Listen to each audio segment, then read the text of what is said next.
ನಮಸ್ಕಾರ ವೀಕ್ಷಕರೇ, ಅಮ್ಮನ ಅಡುಗೆ ಯೂಟ್ಯೂಬ್ ಚಾನಲ್ನ ಮೊದಲನೇ ವಿಡಿಯೋಗೆ ನಿಮಗೆ ಸುಸ್ವಾಗತ. ಇವತ್ತು ಸಾಂಪ್ರದಾಯಿಕವಾದಂಥ ಸಿಹಿ ತಿನಿಸು ಹಾಗೂ ಗಣೇಶನಿಗೆ ಪ್ರಿಯವಾದ ಪಂಚಕಜ್ಜಾಯ ಮಾಡೋಣ ಬನ್ನಿ. ಇದಕ್ಕೆ ಬೇಕಾಗುವ ಪದಾರ್ಥಗಳು: 200 ಗ್ರಾಂ ಪೇಪರ್ ಅವಲಕ್ಕಿ, 2 ಸ್ಪೂನ್ ತುಪ್ಪ, ಸ್ವಲ್ಪ ದ್ರಾಕ್ಷಿ ಗೋಡಂಬಿ, 1 ಕಪ್ ತುರಿದ ಕೊಬ್ಬರಿ ಹಾಗೂ 1 ಕಪ್ ಜಜ್ಜಿರುವಂಥ ಬೆಲ್ಲ. ಈಗ ಮಾಡುವ ವಿಧಾನ: ಕಾದಿರುವಂಥ ಪಾತ್ರೆಗೆ 2 ಸ್ಪೂನ್ ತುಪ್ಪ,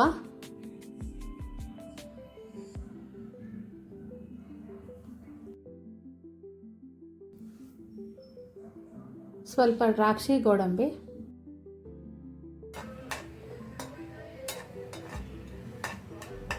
ದ್ರಾಕ್ಷಿ ಗೋಡಂಬಿನ ಕೆಂಪಾಗೋವರೆಗೂ ಹುರ್ಕೊಳ್ಳಿ.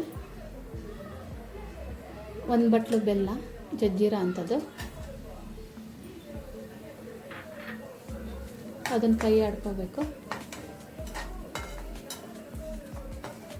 ಕೈ ಆಡ್ಕೊಂಡು 1 ಬಟ್ಲು ತುರಿದ ಕೊಬ್ಬರಿ, ಹಸಿ ಕೊಬ್ಬರಿ ಹಾಕಿದ್ದೀನಿ. ನೀವು ಒಣ ಕೊಬ್ಬರಿ ಇದ್ದರೆ ಹಾಕೋಬೋದು.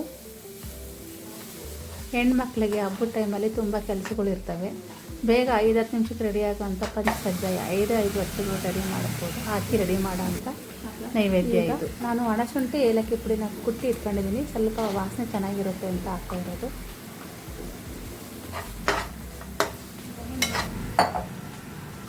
ಎರಡು ಸ್ಪೂನ್ ನೀರು ಹಾಕಿ, ಹಾಕಿದ ಮೇಲೆ 1-2 ನಿಮಿಷ ಕೈ ಆಡಿ,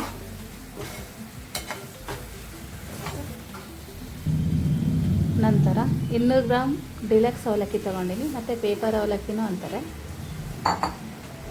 ಹಾಕಿ ಚೆನ್ನಾಗಿ ಮಿಕ್ಸ್ ಮಾಡ್ತಾಯಿರಿ. ಬೆಲ್ಲ ಮತ್ತು ಕಾಯಿ ತುರಿ ಎಲ್ಲ ಚೆನ್ನಾಗಿ ಮಿಕ್ಸ್ ಆಗಬೇಕು. ಚೆನ್ನಾಗಿ ಮಿಕ್ಸ್ ಆಗಬೇಕು. 1-2 ನಿಮಿಷ ಮಿಕ್ಸ್ ಮಾಡಬೇಕು. ಅದನ್ನು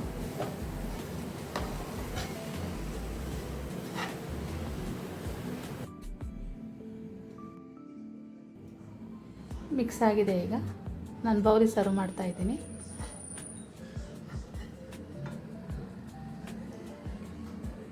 ಈಗ ಪಂಚಕಜ್ಜಾಯ ನೈವೇದ್ಯಕ್ಕೆ ರೆಡಿಯಾಗಿದೆ. ನಿಮಗೆ ಈ ವಿಡಿಯೋ ಇಷ್ಟವಾದರೆ ಲೈಕ್ ಮಾಡಿ, ನಮ್ಮ ಚಾನಲ್ನ ಸಬ್ಸ್ಕ್ರೈಬ್ ಮಾಡಿ ಮತ್ತು ನಿಮ್ಮ ಸ್ನೇಹಿತರೊಂದಿಗೆ ಶೇರ್ ಮಾಡಿ.